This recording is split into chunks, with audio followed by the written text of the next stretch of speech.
Are you ready to ride the Alibaba wave this time? Since Alibaba's dual primary listing on the Hong Kong Stock Exchange on the August 28, how has it performed? Let's say this. The stock price has surged from around 76 Hong Kong dollar in August to 97 Hong Kong dollar now. If you subscribe my paid report, you should have made a buying decision during this period, right? Have you made money, guys? In my paid subscription article from 11 September, I specifically highlighted trading opportunities in Hong Kong stocks because they present a particularly obvious and high profitability chance to profit. I conducted a detailed analysis of the impact of the current interest rate car environment on Hong Kong stocks. Also point out 3 invest directions. So if you are paying attention to Chinese assets or global investment opportunities, be sure not to miss following my channel and subscribing to my analysis report. Personally, I've been doing long-term dollar cost averaging during the stock sluggish phase over the past 3 years, so my recent returns have been pretty sweet. My hope is that we can all make money together and enjoy life. Now, speaking of life, I have been filled with travel thanks to summer vacation. I've been to Australia and Fiji, then on to several cities in domestic China, Beijing, Shenzhen, Lanzhou, Xiamen, and Guilin, all for business trips. That's why my video output has been lower recently. But these travels has greatly enhanced my personal observations and understanding of China and overseas society. I promise future content will be even better.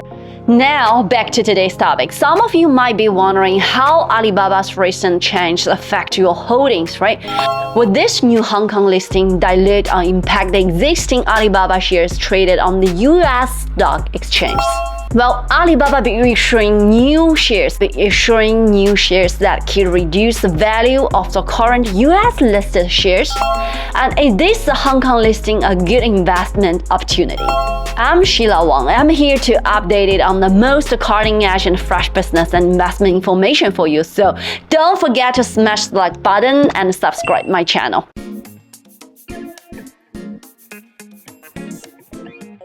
Let's review a common sense.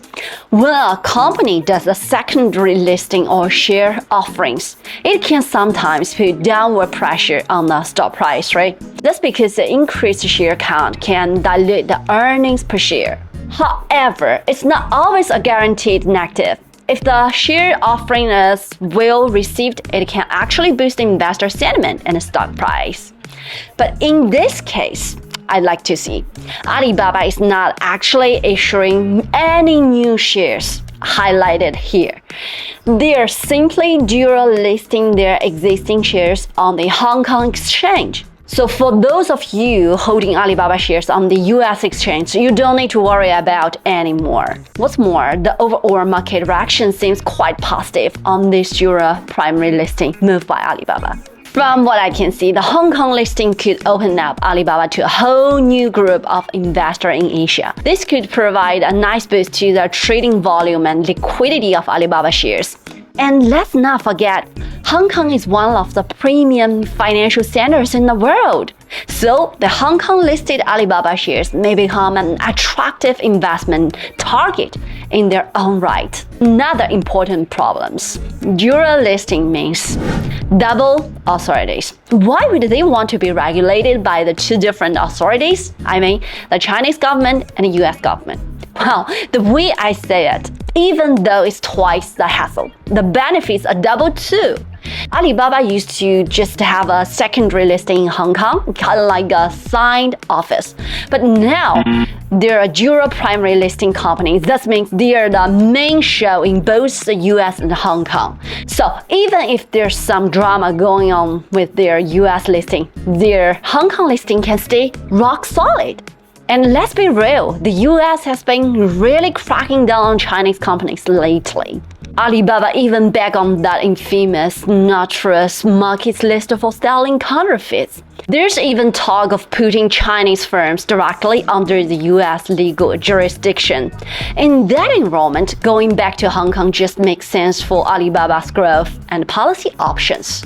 Another sweet perk is that Hong Kong requires company to announce their buyback activity every trading day.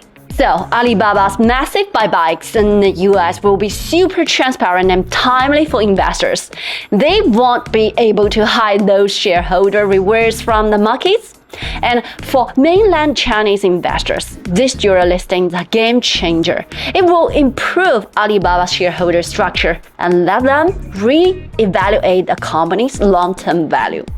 I'm talking potentially hundreds of billions in new investor capital flowing by 2025.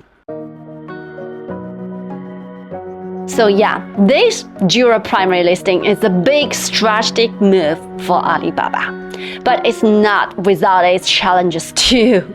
They've got 6 major business groups, from the e-commerce to cloud computing to entertainment, and some of those like local services and entertainment, right? Dual listing helps manage external risks, but they still gonna innovate and expand those underperforming units.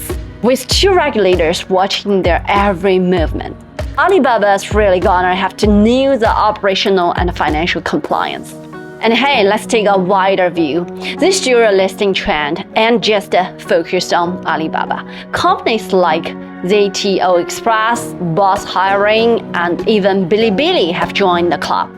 In fact, Bilibili saw its Hong Kong stock price surge 40% in just 3 weeks after getting connected to the Stock Connect program. So it looks like that Hong Kong's become the new safe haven for the US-listed Chinese firms. The Hong Kong Exchange is even tweaking its rules to make it easier for these companies to come back. And with mainland stocks struggling, a lot of analysts are getting more bullish on Hong Kong. And in terms of the investing target, I will probably do a video soon on the potential Hong Kong investment opportunities. So stay tuned, my friend. China is rolling out a barrage of stimulus, a historical moment for China's economy. The People's Bank of China has purchased 400 billion yuan in special treasury bonds from the open market, signaling a significant change in China's money printing approach. This indicates that the central bank will normalize the buying and selling of treasury bonds in the secondary market.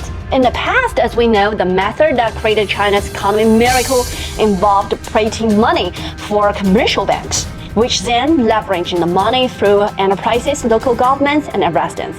But now it's totally changed. The underlying reasons are related to turning points in population dynamics. Residents, enterprises, and localities can no longer sustain their leverage, while physical revenue growth has become more challenging. The responsibility for spending have increased. Like the economy, the state must leverage itself, marking the beginning of an era where government departments will take on more leverage. In summary, the central bank's 400 billion yuan purchase is likely just the start. I hope this is useful as Yura. See you next time.